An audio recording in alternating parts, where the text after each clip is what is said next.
Yung nasa taas na side would be in compression and itong nasa babang side would be in tension kasi nahihila yung nandito sa taas. Ito naman nako-compress kasi nga nabaluktot siya. Okay? Kaya we say when you say of bending, it is compression on one side and then tension on the other side. Kung mabaluktot naman siya ng papaganyan, na dito naman yung tension, nasa loob yung compression. Okay? So, with that, ang ginagamit po natin for flexural stress is a symbol sigma and then subscript F. Okay? So, to solve for this flexural stress or bending stress, we have this equation. The flexural stress is equal to mc over I. Okay? Yung M po natin, this is the maximum bending moment. Okay? So, maximum bending moment po yon. And this can be obtained, okay, using a shear and moment diagram.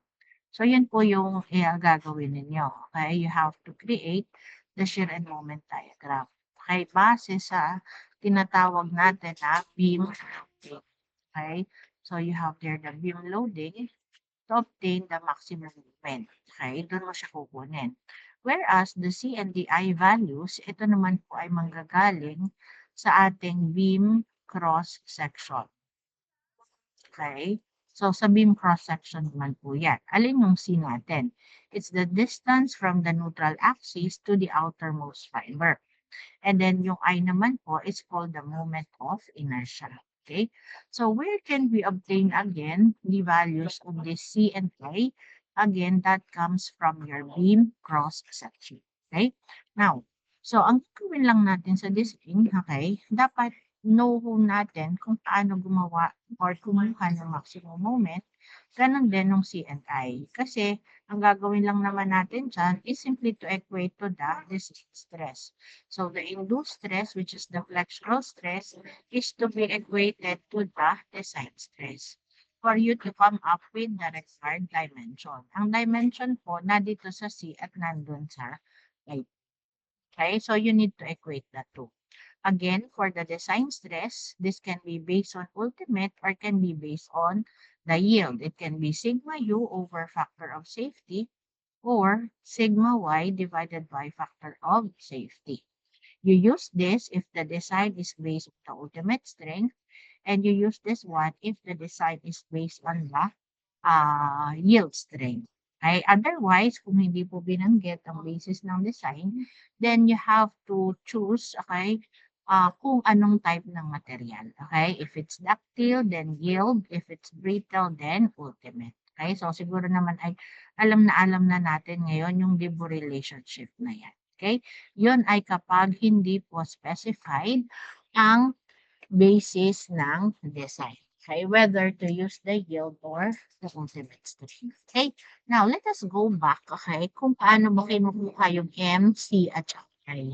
Kasi sabi ko nga, madali lang yung design part natin kasi i-equate lang natin siya. So, ang need natin is maalala ulit paano ba yung M, C, at saka po yung A. Okay, so let us have first the type of beam. Okay, so sa type ng beam, yan yung gagamitin mo para dun sa beam loading. Okay, so we have here first, okay, yung simply supported beam, yung overhanging, at saka po yung cantilever type. Okay, so yung tatlo po na yan, okay, these are the types of beam according to the way they are supported. So, according to the location of the support. Kasi natin, kapag simply supported, we call this also a simple beam. Okay? So, yung atin pong supports are on both ends. Okay? So, on both ends po. Okay? Masa magkabilang tulo. Dito naman po, sa overhanging, nasan yung supports? Maari po, yung isa ay nasa dulo, yung isa ay wala. Kapag po ganun, ang tawag ay single overhanging. Pero once po na dalawa ay wala sa magkabilang dulo, ang tawag po ay double overhanging beam. Okay? And then the last type naman po, ang tawag po ay cantilever. Ang isa po ay naka-fix, tapos ito po is a free end. Okay? So, yan po yung tatlong type ng beam. Okay? According to the way they are supported or according to the location of the supports. Okay? Lahat po yan, okay, yung tatlo pong yan, ang tawag po natin dyan ay statically determinate beams. Okay, so statically determinate beams. Statically determinate kasi, ibig sabihin po niyan, you can easily obtain the reactions on the supports using equations of equilibrium. Halimbawa po, you want to know the value of AY. So, as with AX, tapos halimbawa po ay BY. Gusto mong malaman ano ba ng value ng AY, ng AX, BY. Okay? You can easily obtain that using our equations of equilibrium. What are those equations of equilibrium? Una, summation of moments is equal to 0. Summation of forces at X is equal to 0. And summation forces Y is equal to 0. So, yung tatlo po na yan po yung tinatawag natin as the equations of equilibrium. So, yung po mga support reactions po na yan that can easily obtain using this equation. Halimbawa, mag-moment ka po dito. Okay? So, you can find value of Dy. Okay? O, tapos, pag alam mo na po ito, you can use summation of forces X, summation forces Y to obtain AY and AX. So, ganun din po sa iba pang type ng beam po dito. Okay? So, yun lang yung gagamitin natin. Kaya, ang tawag sa kanila, those are statically determinate beams. Okay? So, base po sa beam na yan, okay, dyan po tayo kukuha ng maximum moment. Okay? So, kailangan po natin is maximum moment. Yan po yung gagamitin natin dito sa equation ng MC over I. Yun pong M dito. That pertains to the maximum moment. Okay? So, doon po sa buksan po natin yung tables po natin. Ay, open pa lang din. You get your table po and look for table 82. Okay? Table 82. Everyone po. Wait, open pa lang din.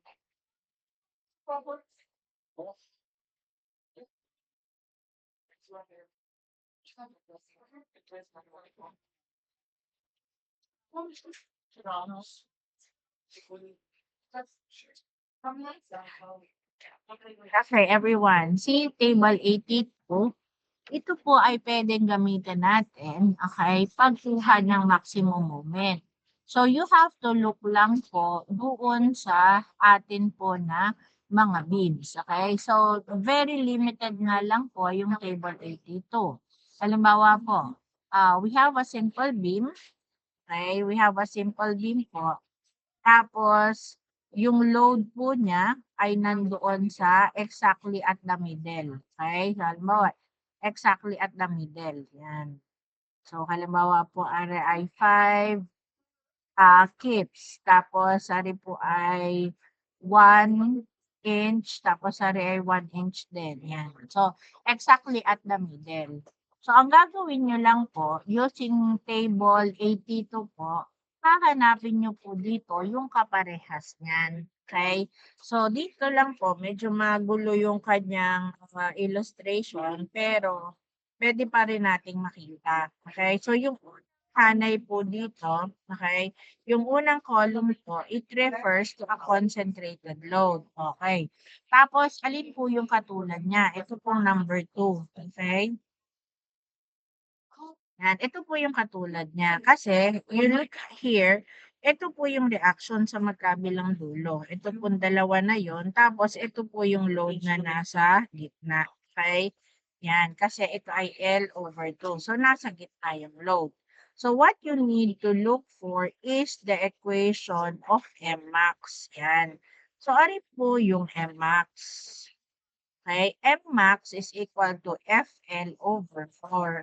So, instead po na magagawa tayo, okay, ng shear and moment diagram for this Mmax, so pwede mong kopyahin na lang yon. Mmax is equal to Fl over 4 taken from table 82 and then your page number. So, from there, pwede mo nang isolve yung Mmax. Okay? So, in this case, ano po yun? Alin po ba yung F?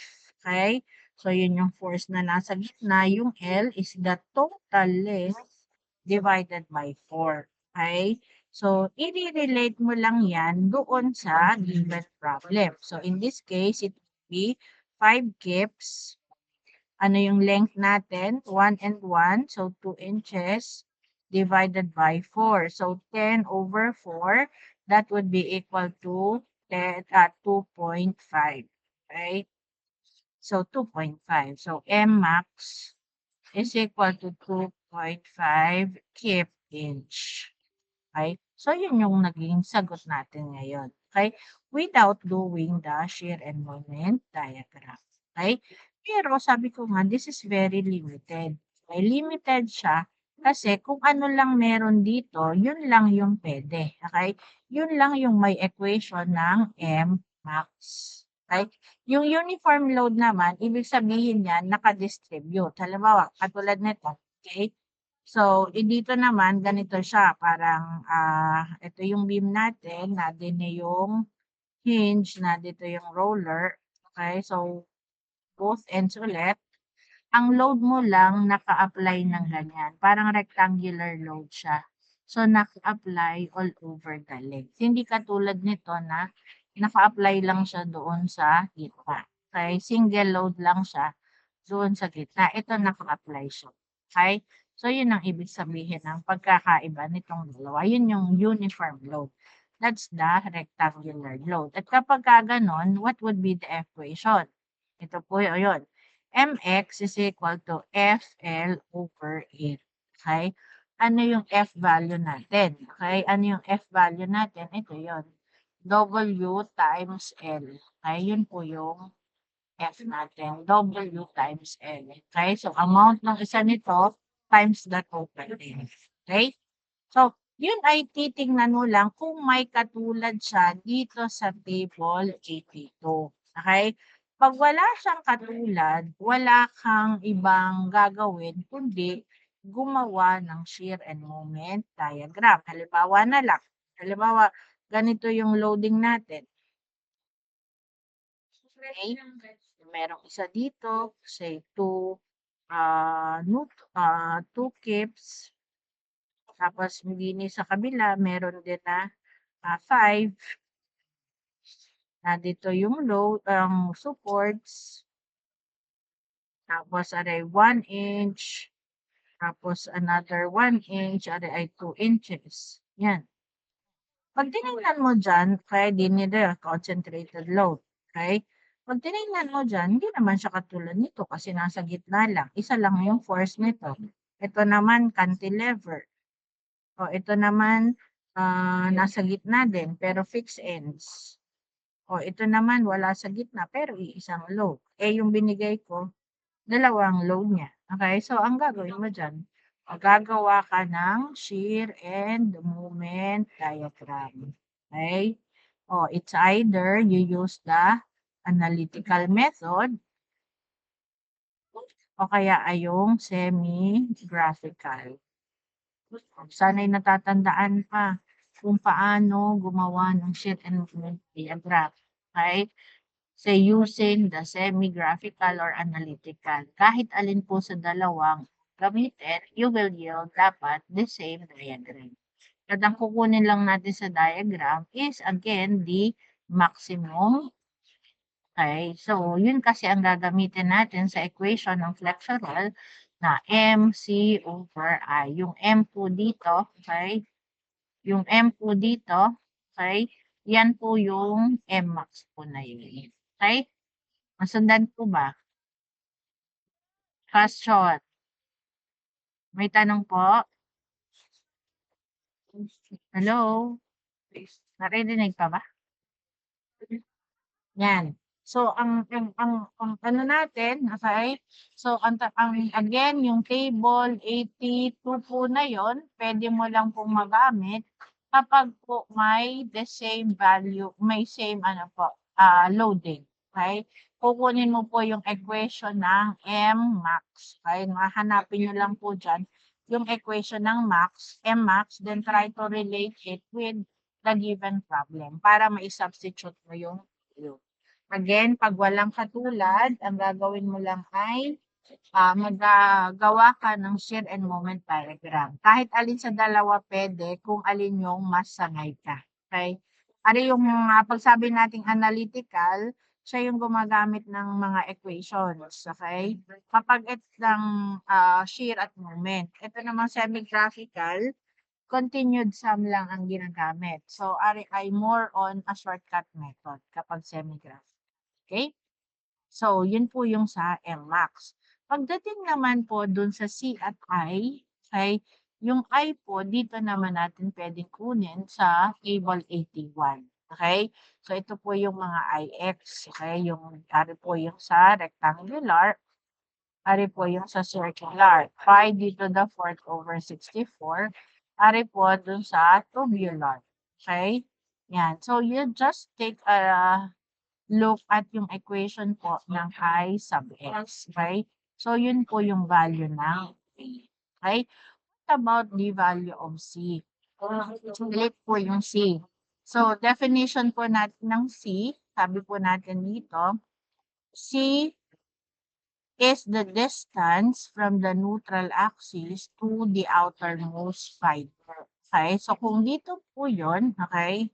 So, ang tool mong hahanapin is the neutral axis. Kasi, yung C value po natin ay magmumula galing doon sa neutral axis. Alin po yung neutral axis?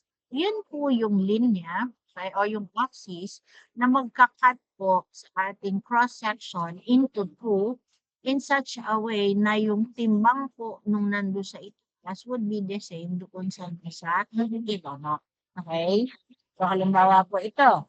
Di po ba yung ating rectangular, that is symmetrical. So, kapag po kinuha natin yung gitna niya, okay, yung linya po na ito, we can call this as our neutral axis. Kasi timbang po yung sa taas at sa baba. Kasi symmetrical siya. So, yan po yung neutral axis niya. So, dito naman po, with regards to x po yun. Kapag po naman dito sa circular, ay ito din, yung gitna pa rin po na yun. That is your neutral axis. Dito, ganun pa din, gitna pa rin siya kasi siya ay asymmetrical. Okay? So, alin yung tinatawag na C? Okay? Pag C, ang gagawin mo po, from neutral axis, i-measure mo po siya pamula neutral axis hanggang itaas. Ganon din, i-measure mo siya hanggang doon sa baba. Tapos, kukunin mo parehas na distance. Katulad po na to. This is h over 2, this is h over 2. Okay? Ito po, nagkataon, parehas yung sukat. Pero, ang pagpili po ng letter C, yung C po natin, kung alin po sa dalawa yung mas malaki. Okay? So, in this case po, yung C is h over. Okay? Dito po, ano ang kanyang C? Pamula sa neutral axis hanggang taas, that is D over 2, hanggang baba is D over 2. Pantay din po. Symmetrical din po. So, yung C mo dito is equal to D over 2. Okay, dito naman. Kaya ano yung kanya na C? Ano yung C niya dito? O, hanggang taas, that would be big diameter over 2, RID over 2 din. Okay, big diameter. Ari kayong small diameter. Okay? So, that would be C is equal to D over. Okay? So, yan po yun. Okay? Nagkataon kasi na siya ay symmetrical. Pero halimbawa, kung siya po ay triangular, ari po ay B, tapos ari po ay H. Yan, B, tapos H. Nasaan yung kanyang neutral axis kapag ganyan? Hindi po natin pwedeng sabihin nasa gitna kasi kita natin mas maliit yung magiging timbang nung nando sa itaas para dito sa nasa ibaba. Kaya nandito banda yung kanyang neutral axis. So you measure pataas, you measure pababa. Okay, this is 2/3 H and this is 1/3 H. Okay? Nandun yung kanyang neutral axis. Okay? So, alin sa dalawang distance yung mas malaki, that would be your value of C. What is C? 2/3 of, sorry. C is equal to 2/3 H. Yan ay kapag siya ay triangular. Okay? Ano yung I kapag triangular? I is equal to BH cubed over 36. Okay? Yan po kapag triangular.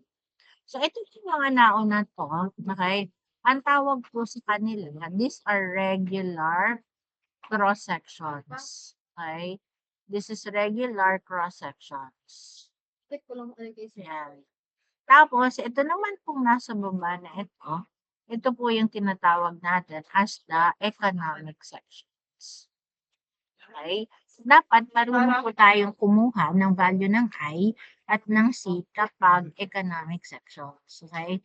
Kasi hindi po siya lahat given. Katulad po dito sa table 81, ang meron lang ay letter I at inverted T.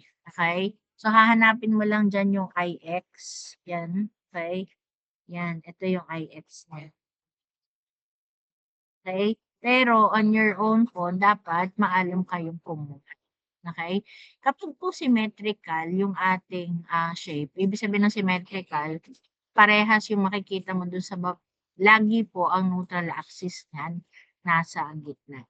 Okay? Pero katulad po nito, okay? Ari po ay hindi timbang, unlike this.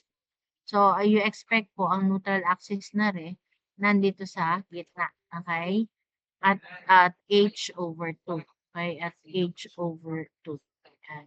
Nandun yung kanyang neutral axis. Ano yung kanyang NA. Pero pagka po ganito, inverted T, hindi po yan timbang, hindi po yan symmetrical with respect to X. Okay? Kaya nasan ang kanyang neutral axis? So definitely, wala sa gitna. Di ba? Halimbawa, ari yung gitna. So mas mababa. Okay? So mas mababa yung neutral axis niya. Bakit mas mababa? Kasi mas matimbang itong taas na to kasi may nakaganito pang solid kumpara doon sa kaya you expect na mas mababa yung kanyang location. Okay? So, kapag ganyan, okay, yung economic section, halimbawa binigyan tayo ng letter C, okay? So, dapat maalam tayong gumawa, paano ba hahanapin yung kanyang I, paano mo hahanapin yung value ng C niya. Kasi yun yung gagamitin mo doon sa equation ng flexural stress, the I and the C value. Okay? So, paano po ba yun gawin? Okay, paano gawin? We go back to this. Okay? At po, yan. Ano din po yung nandoon sa table 81. Okay? Ito din po yan. Yan, i-add lang po din yung sa triangle. Okay? These are the values of I and the values of C. Yan. Now, kapag po economic section, you need to find po yung I and C niya. Okay? So, magbigay na lang po tayo ng example. Okay? So,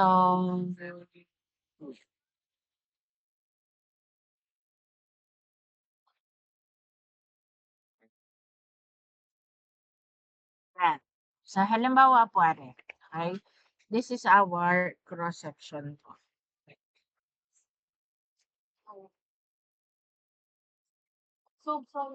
Yan. So, you have there 80 cross-section. So, ang hanapin natin is yung letter C niya at saka po yung letter I. Okay? So, ang tawag po dito is an economic section. So, how do you obtain the values of C and I? Ang gagawin nyo po kapag economic section, hahatiin mo muna po siya into several sections. Okay? So, ang gagawin mo po, hatiin mo po siya na dalawang rectangle. Yan. Okay?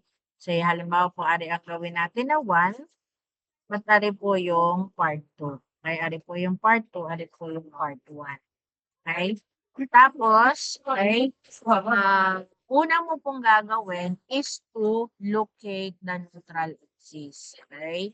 So, first step po is to locate on the neutral axis. Yan po yung NA. Okay? Locate the neutral axis. So, kung ano po yung gagawa ng neutral axis niya, lagi ko pong titingnan saan banda matimbang. Since nadini po yung solid, so total height po niya is 8. Okay? So kung symmetrical po niyan, so nasa kalahati, 4. Okay? Pero dahil matimbang dito, so dapat mas malapit sa kanya yung neutral axis. Halimbawa, I draw this as the neutral axis. Okay? So, ari po yung neutral axis of the whole T-section. Okay? So, hinati mo siya into two parts, 1 and 2. Okay?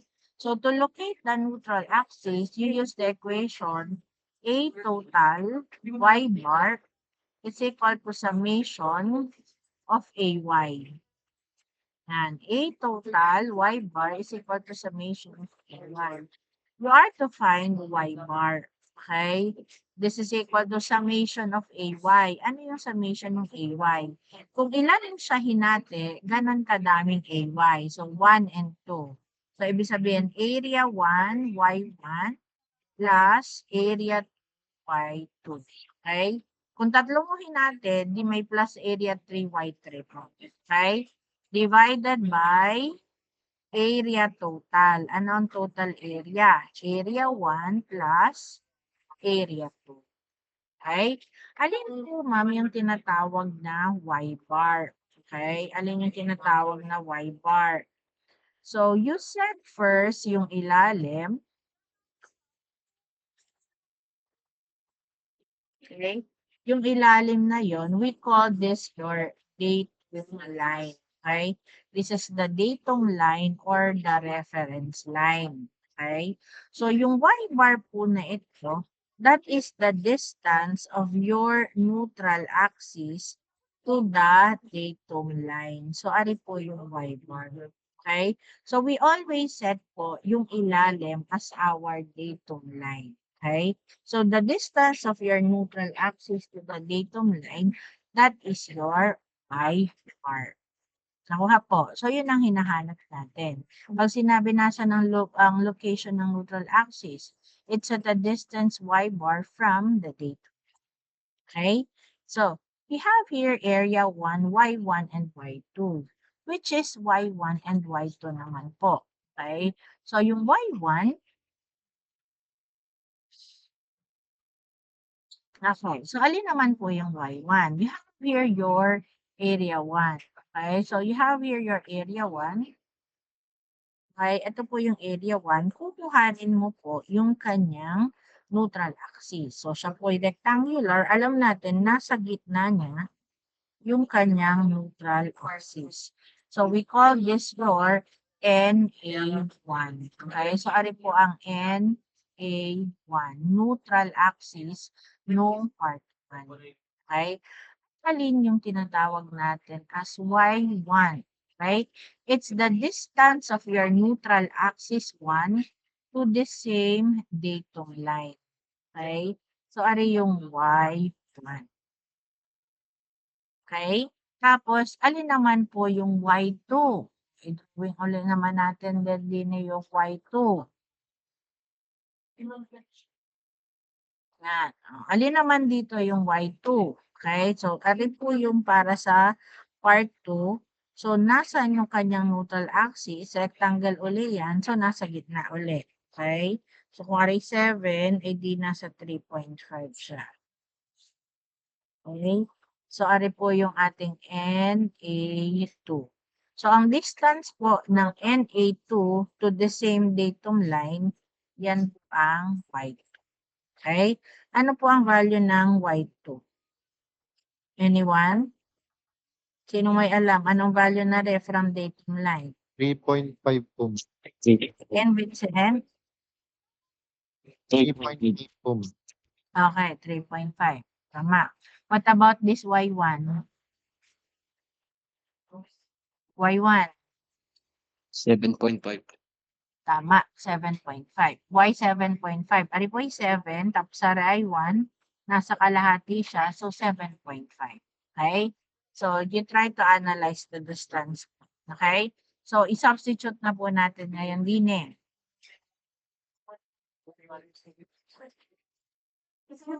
Okay? So, we have here y bar Okay, y bar is equal to area 1. Are. So, rectangle base times height. Ang base niya, 2, are 1 plus 2, so 5 inches. Ano ang y1? Area, 5 by 1 inch. Okay? 5 are, tapos are ay 1. So, that's the area. Length times width. Times y1, ano nga sabi natin? 7.5 inches. Okay? Plus, okay, area 2 naman. Anong area 2? Ito naman, base times height. So, 1 by 7. Ano yung y2? That is 3.5. Divided by area 1 plus area 2. 5 by 1 inch plus 1 inch by 7 inches. Paki-compute nga, ano ang y bar?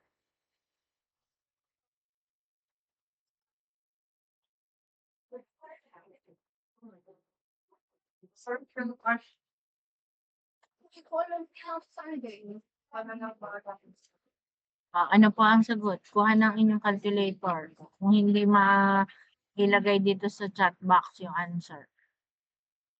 Ano ang y bar? So, ano ang ating sabi kanina? Ang neutral axis mas mataas kesa sa kalahati. Ari kasi ay 8. Okay? So, it should be higher than 4. Okay? It should be higher than 4. Kasi mas matimbang yung taas na yun. Kasi nandito yung solid part. Okay? Ito naman kasi dito, tas wala din eh. Hindi siya symmetrical. Kapag symmetrical siya, hindi dapat nasa kalahati ng total height.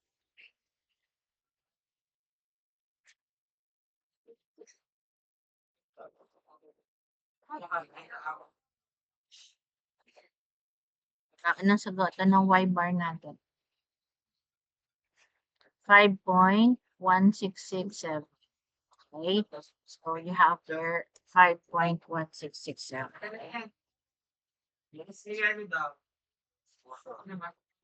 Okay, you look at the location of the neutral axis. So, mula sa ilalim or the datum line, it's a distance 5.1667. So, mas mataas nga doon sa kalahati. Kasi yung kalahati niya is, ay kasi nga, mas matimbang po ito. Okay, para magbalanse siya, so nandun yung neutral axis. Okay, now, if we're locating the neutral axis, ang target natin is to obtain C and I. Okay, so yun munang C ang gagawin natin. Ano kuhanin ang value ng C? So for number 2, okay, so for number 2, determine value of C.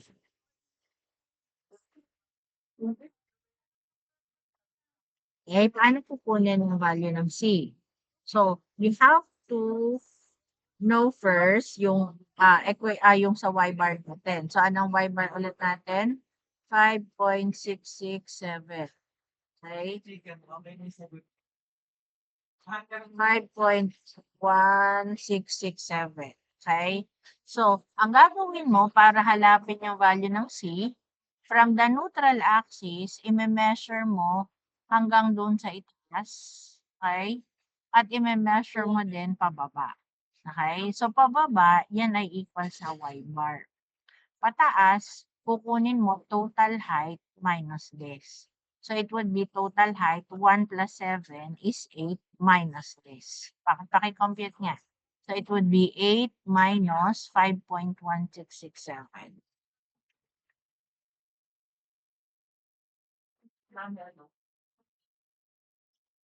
Answer.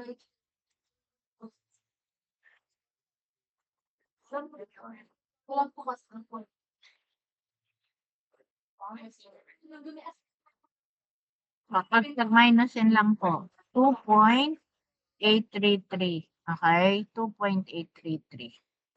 Sorry, ay 2.8333. Okay? So, ngayon, pagkukumparahin mo yung dalawang distance, okay? Whichever, okay, is higher doon sa dalawang distance na yon, isang pataas, ang isa'y pababa mula sa neutral axis, whichever is higher doon sa dalawa, then that would be your value of C. So in this case, C is 5.1667 inches. So hindi lahat ng pagkakataon ang C ay equal sa again, sasabihin ko, kukunin mo itong y bar, tapos kukunin mo din from neutral axis pataas. Okay?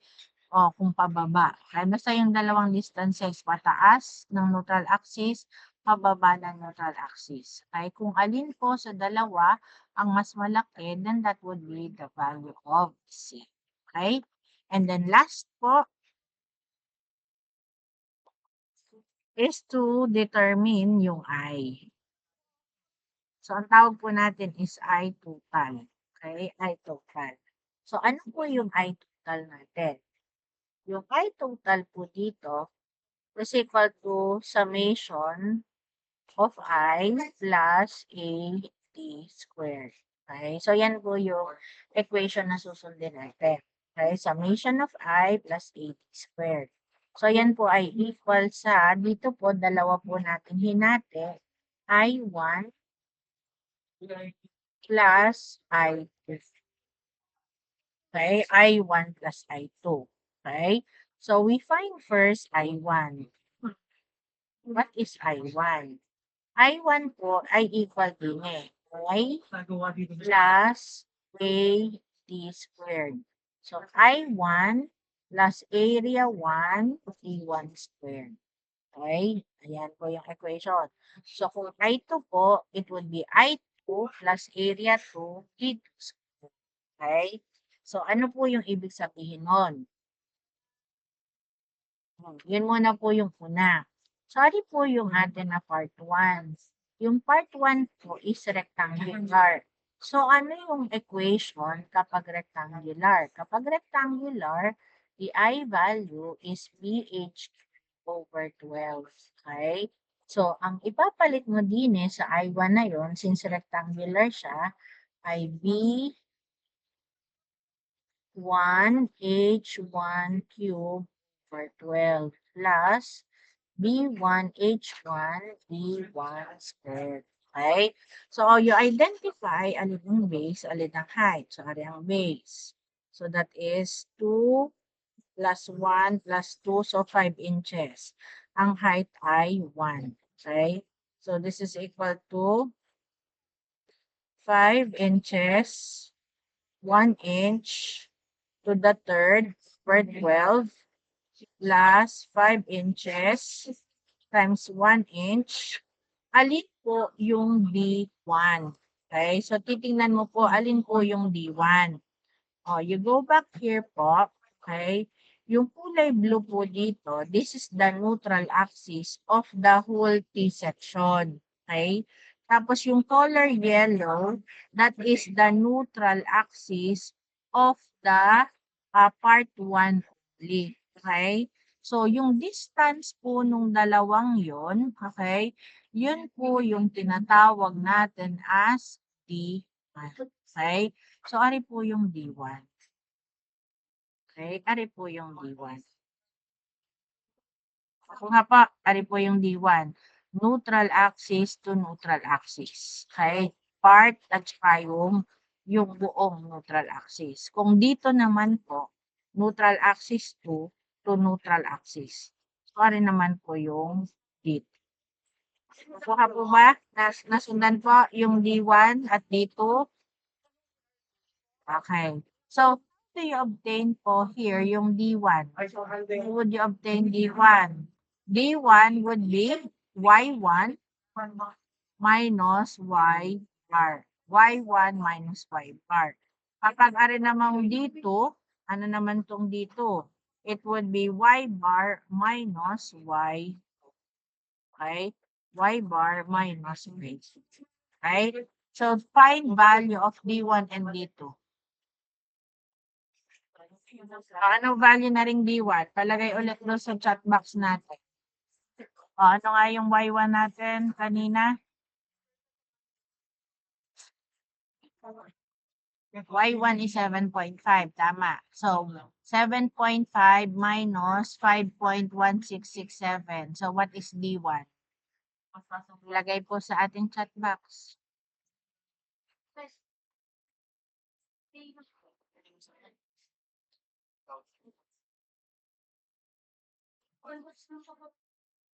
Wait, wait.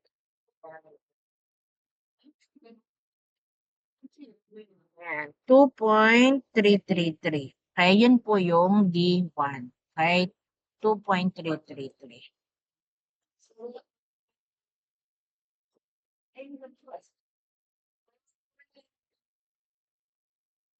Hanap po aring dito. Hanap po ang dito. Y bar 5.1667 minus 3.5. Tama for Y.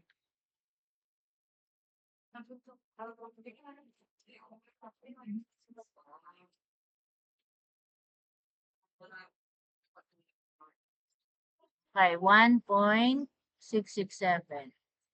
O, yung iba, pa-check din ako ha. Yan. Okay? So, yan ngayon yung value ng D1 at D2. Tapos, yun yung isa-substitute na po dito. Okay? Yan. So, ano yung D1 natin? Ilagay ko lang dito.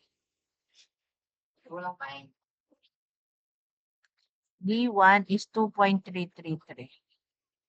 So, 2.333 inches. May squared po yun. Huwag makakalimutan yung squared. Yun po yung D1 squared. Kindly compute po are I1. 5 times 1.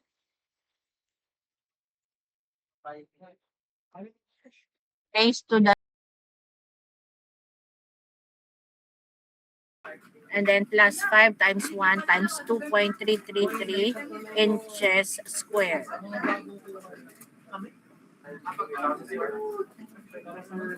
So, ano po yung magiging unit natin? Ari po inches times inches to the third. So, inches to the fourth po ito. Okay?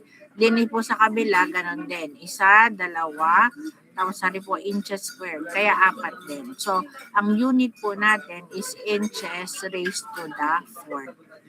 The others, kindly check po aring sagot ni Vincent. 27.6381 inches to the fourth. Yan yung I1. O, yung iba, same ka po yung answer. Okay.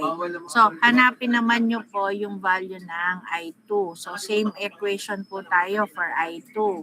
I2 is equal to I2 plus area 2 D2 squared. Yung I2 po dito, ibig sabihin, titingnan mo yung part 2, ano yung kanyang itsura, anong regular cross-section. So, ari po rectangular din. So, same equation, BH cube over 12. Okay?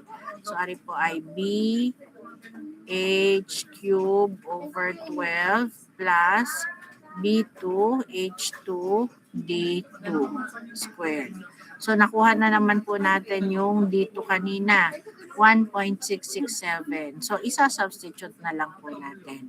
Ano po yung kanyang base? 1. Ano yung kanyang height? 7. Okay, 1 by 7. So, this would be 1 by 7 to the third over 12 plus 1 times 7 times D1, D2, 1.667. 1.667 and then squared po. Okay, pakihanap po ng value ng I2. Paki-compute po.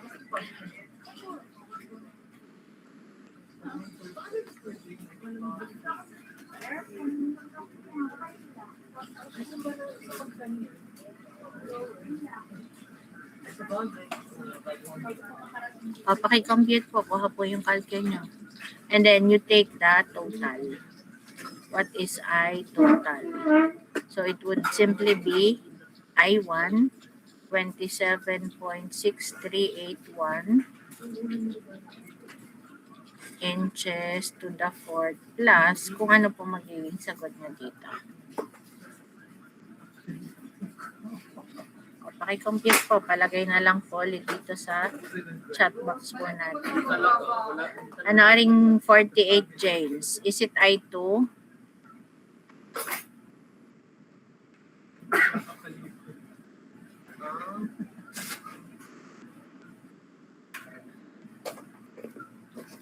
O yung iba po, ano po yung sagot ninyo? Pakilagay po din eh. I2 muna po, I2. What is the value of I2? From James, that is 48.027 or 028. Okay, correct. So we have there 48.028 inches to the fourth. So yun po yung idadagdag dito to get the I total. Paki-compute po na rin I total. So you take the sum.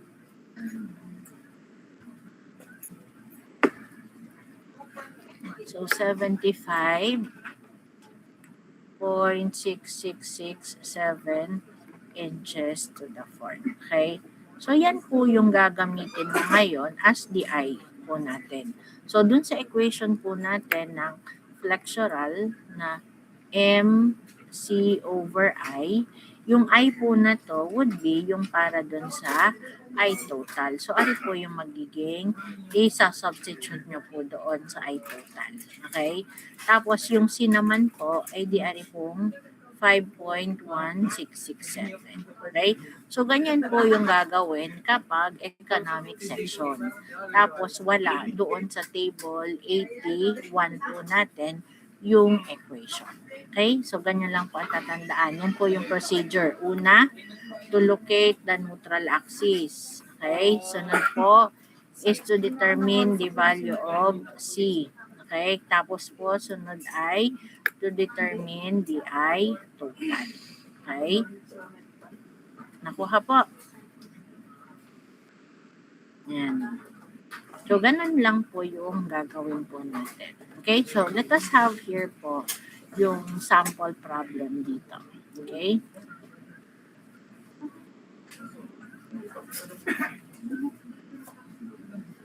Tingnan natin yung may gagawin.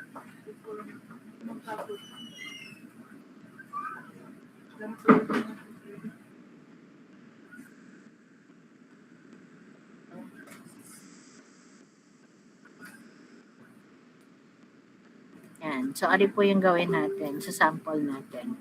So, problem 1 po. A simple beam, 52 inches long, with a static load of 8,000 pounds at the center, is made of C1020 as rod. Okay? Basing your calculations on the ultimate strength, determine the dimensions of the rectangular cross-section where H is equal to 2B. O, letter A lang muna po tayo. Dinin lang tayo sa letter A. Base design on the ultimate strength. Okay? So, you have to, ano po muna, i-draw po muna natin yung, or illustrate yung problem. So, we have there a simple beam. So, i-drawing natin yung simple beam. Okay? So, when we say simple beam, then, dapat po ang kanyang supports would be on both ends. So, pwede po na din ang hinge na din yung roller. Kahit po saan. Kahit po magkapalit yung dalawa. Basta po yung ating supports are on both ends kasi simple beam. So, this is 52 inches in length total. And then, you have your static load, okay, at the center. So, kung yun po ay 52, okay, so kung 52 po yun, so nasa half po ito. This is the load equal to 8,000 pounds. Okay, so 52 po, half po noon, this would be equal to 26 inches. So, 26 inches din yung kabila. Okay, tapos, it has a rectangular cross-section. Okay, this is yung H, and ito naman po yung atin na B. With relation, H is equal to 2B. Okay, so yan po yung ating hahanapin. Okay, ano po yung unknown sa atin? You find value of H and you find value of D. Okay, so ito po yung magiging illustration po ng problem. Okay, so ano pong gagawin natin? We follow yung atin po na procedure sa design. So you start with yung given. Ano po yung given? Load is equal to 8,000 pounds. Okay?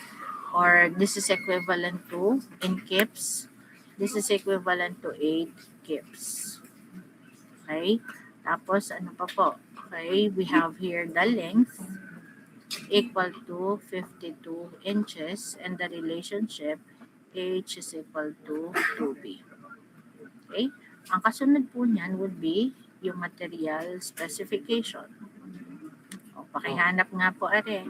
We have C, AISI C1020 as rule.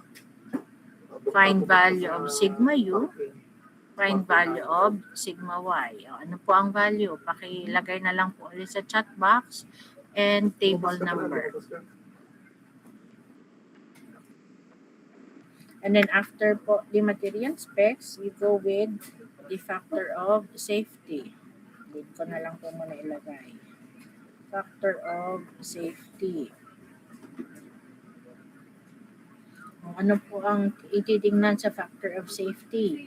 The kind of load. So you have their static load. That's the kind of load, the type of material. 1020 is ductile. And then basis of design, ano po nakalagay doon? Basing your calculations on the ultimate strength based on sigma U. Okay? So based on sigma U. So find value of Fs.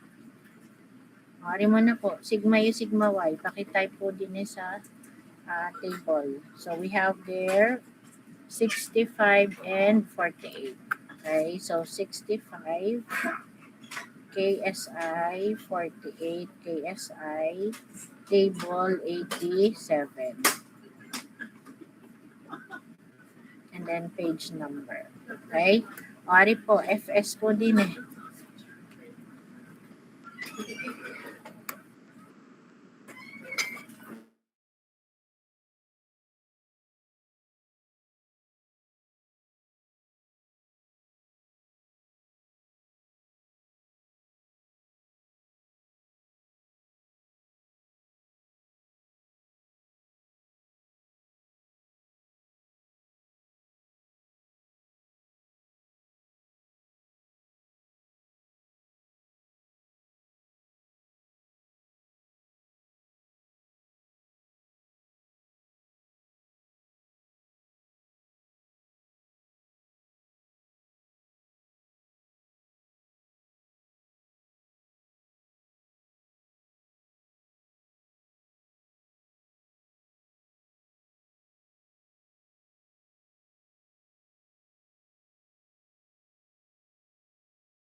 Hoy, anong value ng factor of safety? So, static load or dead load yon. Okay? Tapos, ductile material. And then, based on sigma U. Ano ang FS? Oh, you look for table 1.1.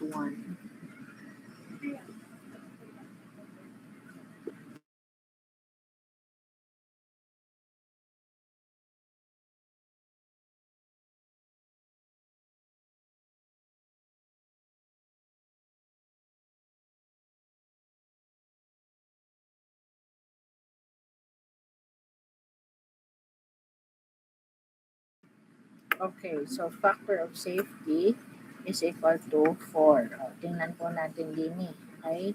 So, yun po ay nasa table 1.1. Yan. So, dead load. Okay? Ductile. Okay, ano po yun? Dead load or static load. We have their ductile based on ultimate. Kaya, nandini po sa 3 to 4. Okay? So, sabi ko nga po, kung nasa range yan, pipiliin natin sa klase natin yung maximum value. Kaya po, ang sagot natin would be equal to 4. Taken from table 1.1 and then page 1, for example. Okay? Yan. So, yun po yung factor of safety. Kasunod po niyan would be the design stress. Okay? Ano yung design stress natin? Okay? Sorry. So, ang design stress natin would be equal to sigma D.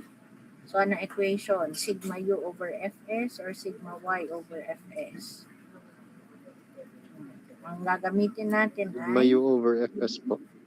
sigma U. Okay? So, it should be sigma U over Fs. Bakit po ari yung ginamit? Kasi, nakalagay dito sa letter A, basing your calculations on the ultimate strength. Kaya, sigma U over Fs ang ginamit. Pero kung wala pong binanggit na ganun, ang magiging basihan natin would be the yield kasi siya ay ductile material. Okay? But because yun yung requirement sa problem, so you are to use sigma U over Fs. Okay? So sigma U is 65 KSI divided by factor of safety equal to 4. What is the design stress? 65 over 4.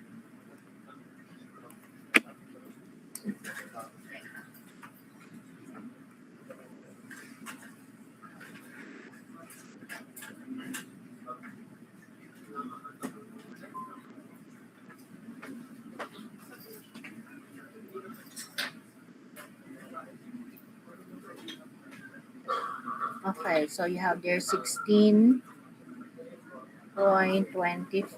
KSI for your sigma D.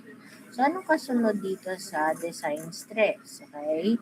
Kasunod sa design stress, you are to equate the design stress to the induced stress of the material. So, for a good design, equate design stress to the induced stress, which is the flexural. And the flexural is MC over I equal to your sigma D. So, dyan mo na ngayon hahanapin yung M, yung C, at saka yung I. Okay? M, C, at I. Unahin muna natin, okay, find value of C of M. Okay? M pertains to M max. So, puntahan mo ngayon yung figure mo. Tapos, tingnan mo doon sa table kung may katulad siya. Okay? So, simple beam, may nasa gitna. So, meron po yung katulad sa table 82. Yan, sa table 82. Yan po yung katulad nito. Okay? May load, okay? May support, tapos nasa gitna yung load. Kukunin mo yung equation ng Mmax. Okay? FL over 4. Okay? So, yun yung ilalagay mo ngayon dito. Okay? Find value of Mmax. Mmax is equal to FL over 4. This is taken from table 82 and then you have there the page number. Okay? So, substitute mo ngayon yung F, yung L, at saka yung 4. Okay? Yung F po natin is 8 kips. Ang length ay 52 inches. Okay? So, 8 kips, 52 inches, divided by 4. So, what is the value of your M max? Compute po ulit. 104. Okay? This is 104 kip inch. Okay, yan. So, ano yung M max? Tapos, yung C at I naman, okay, find C and I. Okay? So, saan mo naman kukunin yung C and I? Dito sa beam cross-section natin. Okay? So, rectangular yon. Okay? Kapag rectangular, yan, meron tayo din sa table 81. Ano yung I? BH cube over 12. Okay? So, itong equation na yan. Okay? Ito yung C. And then, C natin is H over 2. Okay? So, dito po ngayon, for I, that is equal to B, H cube over 12. This is taken from table 81. Okay, page number. So, ano yung B, ano yung H? Okay, yung B will let us B and then H will become your 2B. Okay, so B times 2B raised to the third divided by 12. Okay, so this is B times 2 to the third is 8. Okay, so 8B to the fourth. Okay, B cubed plus B to the fourth. Okay, 8B to the fourth divided by 12. Yan yung iyong I. Okay? Yung C mo naman is H over 2. Anong H? This is 2B over 2. So, makakancel out. So, C is equal to B. Okay? Ari yung I. And then, substitute mo lahat yon dito. Okay? Isa-substitute mo ngayon dito. So, substituting,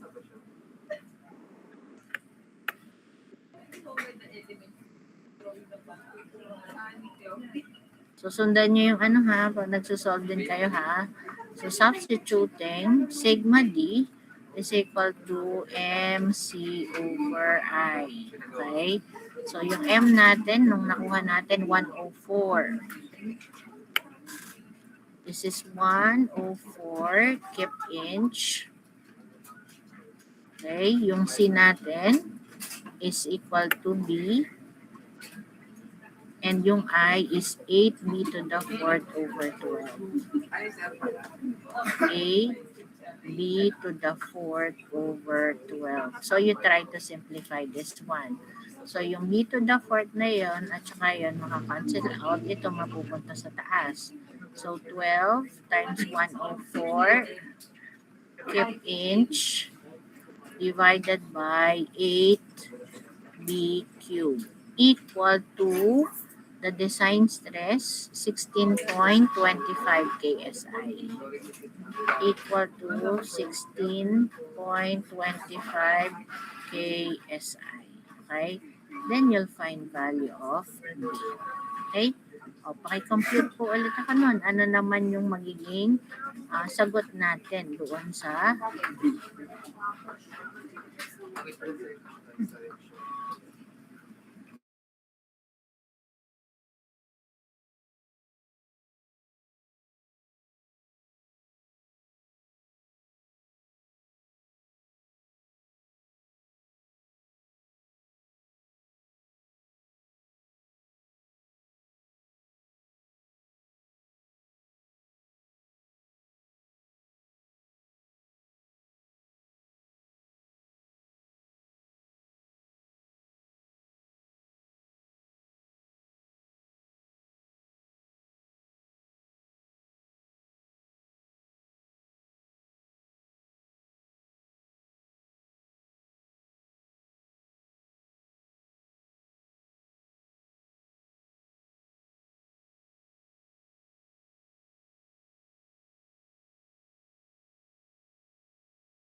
Ano po yung answer natin? Palagay na lang po ulit dun sa chat box po.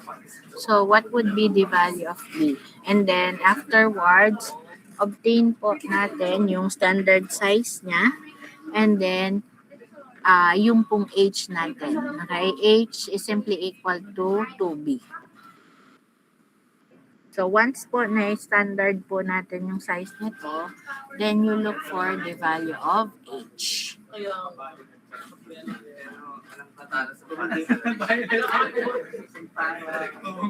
So, 2.1253 inches. Say, ano po ito? Ano po ito? Overall.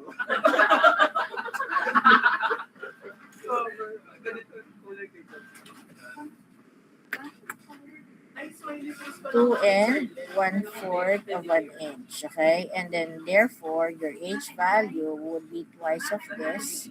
That would be 4 and 1/2 of an inch, okay? So therefore, use B is 2 and 1/4 of an inch, and H is equal to 4 and 1/2 of an inch, okay?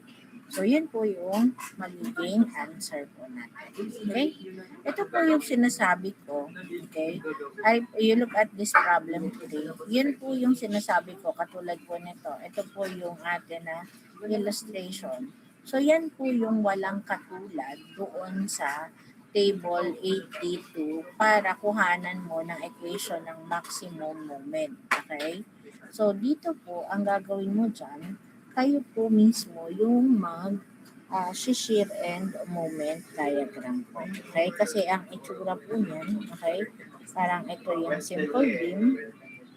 Tapos, we have here the reactions. Okay? Tapos na dito yung load niya. F1, F2. At ito po ay walang katulad doon. So, kayo na po yung gagawa ng shear and moment diagram para po dito, para makuha mo po yung maximum moment. Okay?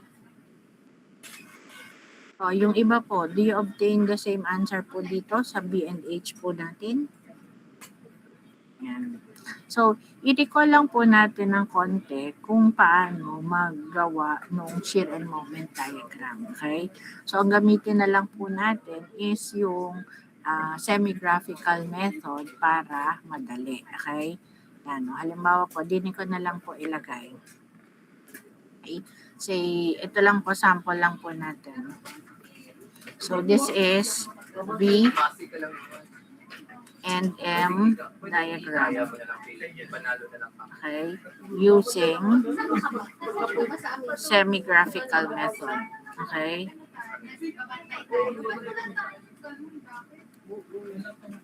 Para lang ma-refresh po tayo. Just in case po na ganun nga po yung given sa atin na loading. Okay. Ari po, kahit po siya ay merong katulad doon, ari na lang din po yung sample po. Okay, para po maintindihan lang po natin. Say, nasa gitna. Okay, assuming hindi natin alam yung na may equation sa table 82. Okay, say, halimbawa po, ari ay 10 kips. Tapos, ari po ay 5 inches. Ari po ay 5 inches. Okay? So, paano po tayo gagawa ng shear and moment diagram using the semi-graphical method? So, ang tawag po natin dito, this is called your load diagram. So, ang gagawin mo po dyan, una po is to label po yung atin na beam. Okay? So, pag i-label mo po, lagi ka po mag-start to the leftmost part. Okay? So, yung leftmost part, that would be your point A. Okay? Tapos po, kung saan po sunod na may load, yun po yung point B. Ito po yun. Tapos, ari po yung point C. Okay?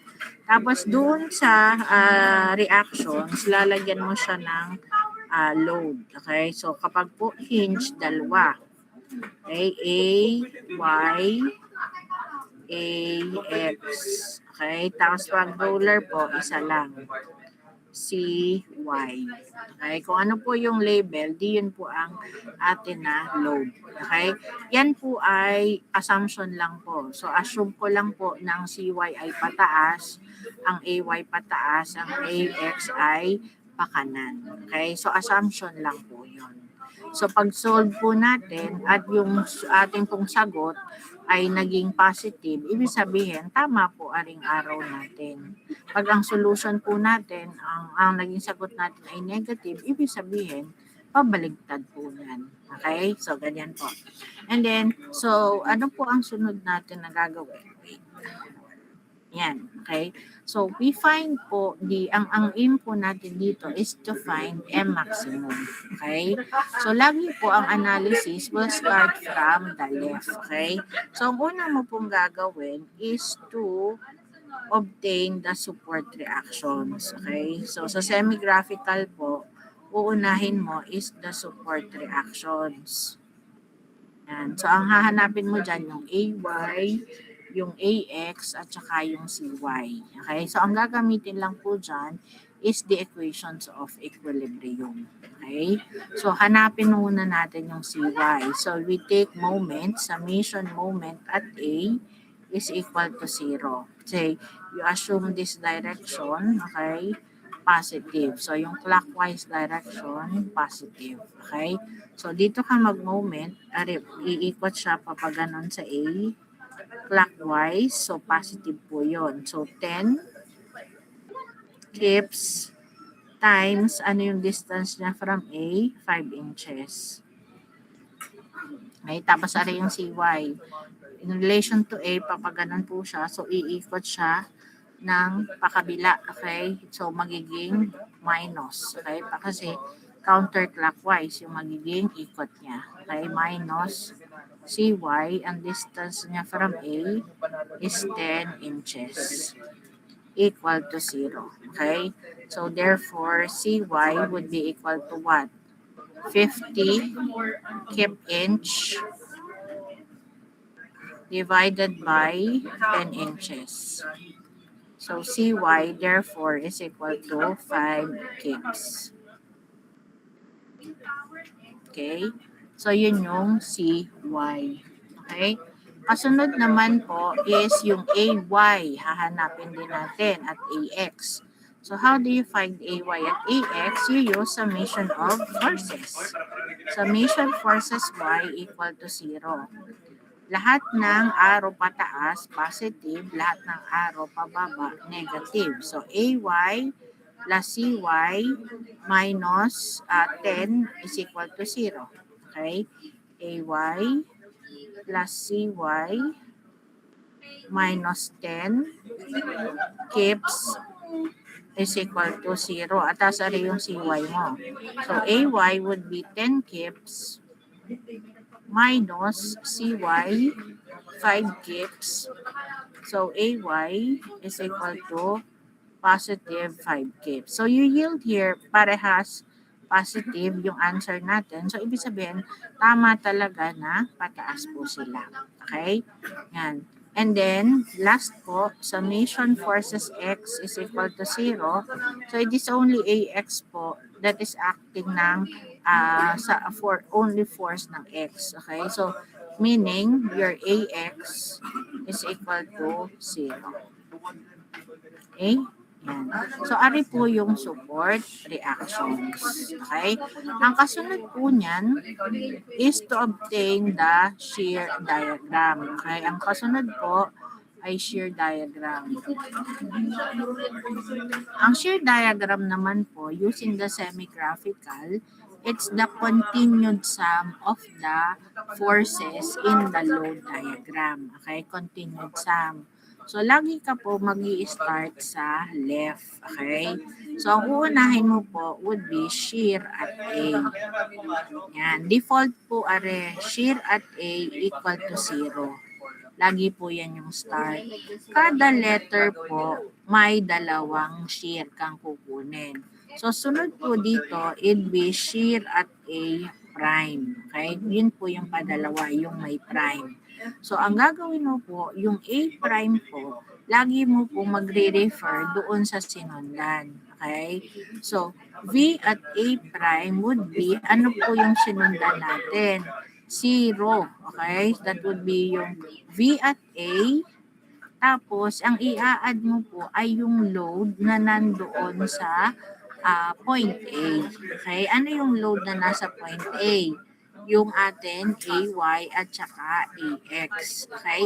Pero ang i-consider lang po natin ay yung perpendicular. Kaya hindi po kasama ang AX. Kailangan po perpendicular sa axis na yon kasi yun lang po yung magkakos ng bending. Okay? So, VA and then AY pataas. So ang pataas na force positive, ang pababa negative. So pataas po are, so plus AY. Okay? So this would be 0 plus, ano po ang nakuha nating AY? 5 kips. So therefore, this is 5 kips. VA prime. Okay? O, ang kasunod, dalawa na po sa A, so doon na tayo sa B. V of B equal po nung sinundan, A prime. Okay, yun po yung sinundan. Tapos po dito, we shift letter na A going to B. So ang titingnan po, yung pag-itan nila, A going to B, may load po ba tayong nakikita dyan? So in this case po, wala tayong load between A and B, kaya po siya ay plus 0. Okay? So ari po ay 5 kips lang din. Okay? Tapos, ang sunod po ay VB prime. So, yun po ay VB. So, ari po ay B prime at B. So, nasa iisang point po yon dito lang. So, dun ka lang din titingin kung may load sa point na yon. Okay? At meron po tayo that is 10 kips pababa. Since pababa yung load, so minus 10 kips. Okay? So, 5 minus 10, that would be negative 5 kips for your VB prime.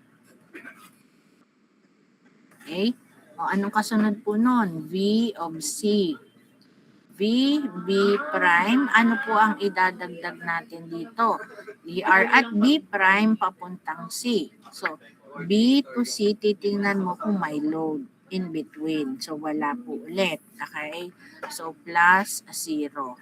So, VC would be equal to what? Negative 5 kips. And then finally, VC prime would be equal to VC, parehas pong point C. So tingin po sa point C, meron pong load na CY pataas. So plus CY. Okay, and what is CY? Positive 5. So ari po ay negative 5 plus 5. So therefore, VC prime is equal to 0. Yan. Okay? So, yan po yung iyong tatandaan pag nag-shear diagram po tayo using semi-graphical. You start with a value of 0, V at A is 0. Dapat po yung katapusan po niya ay 0 din. So, you start with 0 and then you end with 0. Okay? Pag hindi po nangyari yun, ay di po ikaw po yung 0. Okay? So, dun lang po pagpipilian nyo. You start with 0, you end with 0. Or otherwise, 0 ka. Okay? So, yun po yung dapat. Okay? Para malaman mo kung tama yung ginawa mo po. Okay? Tapos, after po nun, i-graph mo na po siya dito. Okay? So, i-graph po natin. Yung red ang gamitin natin. Okay? So, ang gagawin nyo muna, i-extend natin yung line kasi i-graph na natin siya. Tapos gagawa ka ng bagong axis din eh. Aray LD, aray VD. Yan, shear diagram. Yung linya na yon meaning shear is 0 doon. Okay? Ang A at A prime dito mo ipa-plot. BB prime dito, CC prime dito. Okay? So, sa A, 0 and 5. So, positive sa taas, negative sa baba. So, 0 muna, tapos 5. Kasi ari yung 5 kips. Tapos, B and B prime, 5 and negative 5. Yan, ari ang BB prime. Ang 5, so katapat na rin. Negative 5. Ari ay 5. Ari ay negative 5. Sunod, CC prime. Negative 5 and 0. So, din naman, C, negative 5, and then 0. Okay? Ano kasunod? You connect those points. Okay? You connect those points. Hindi dots. You connect those points. Yan. So, A to A prime, A prime to B, B to B prime, okay? B prime to C, C to C prime. Tapos, enclose lang natin sa axis. Tapos, you shade the region. Okay? Or you color the region to see the distribution. Okay? Yan yung shear diagram. And then, last po ay i-create mo na yung moment diagram. Yan. Pag moment diagram naman, this is the sum of the area. Kaya ito, ililabel mo. Ari ay area 1, ari ay area 2. Okay? So, moment at A, lagi ulit sa left ang simula, equal to 0. Yan, default ulit yon. Tapos, sa kada letter, isa lamang. Hindi katulad ng sa share, dalawa. So, kasunod mo na agad ay moment at B. No, continued sum. So, moment at A, yun yung sinundan niya. Ano yung idadagdag? Continued sum of the area. So, ano ang area in between A and B? That is your area 1. So, plus area 1. Okay?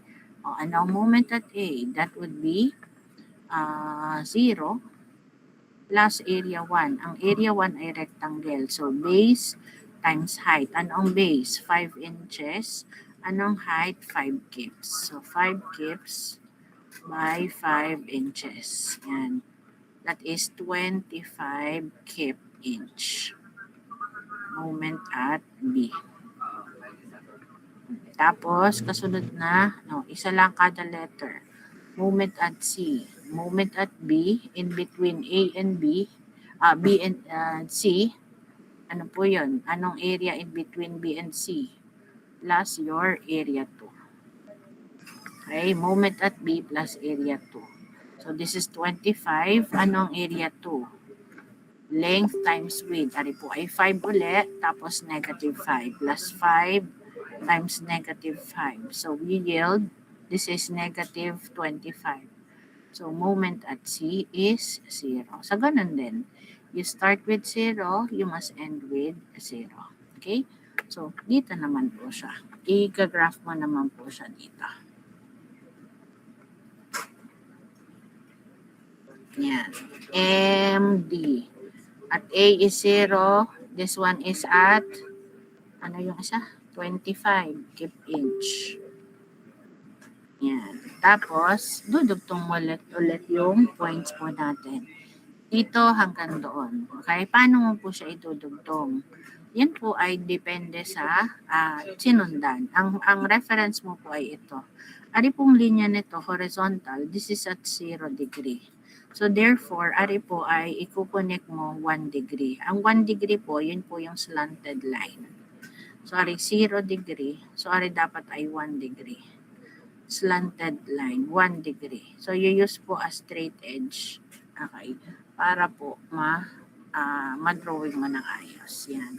0 degree po, yan po ay horizontal. 1 degree po, yan po ay slanted. Pwede po papaganon, slant. Second degree po, yan po yung mga curve na. Okay. Third degree, curve din po yan. Okay. So, depende po sa pagkakasunod-sunod. Kung ari po ay 0, di ari po ay 1. Kung ari po ay 1, di ari po ay 2. Okay? Kung ari po ay 2, di ari po ay 3. Ganun po ang ibig sabihin ko.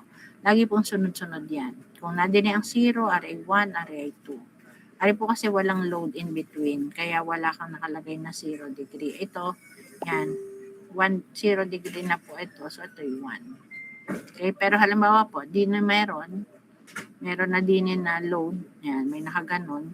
So, ari 0 degree na. Okay? Di dapat din ay 1, din ay 2.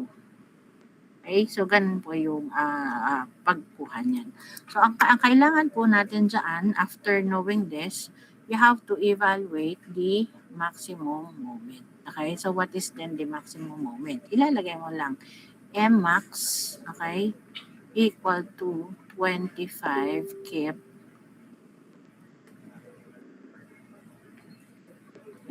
Ayaw.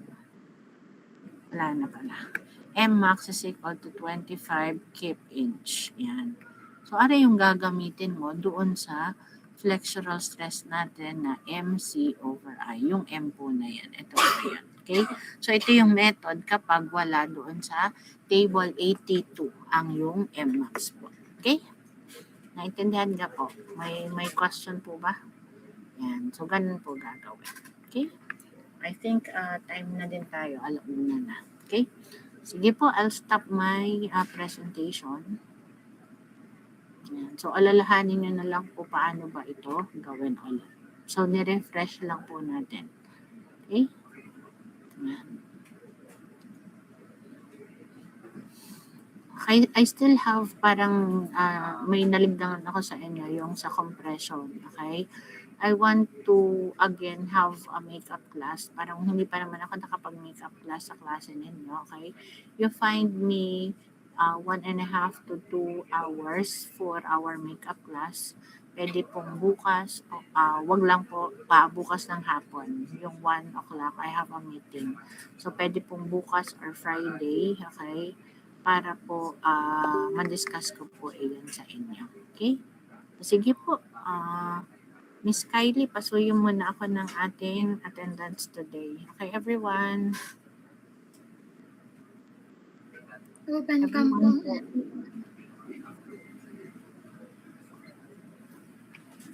Bilis na po.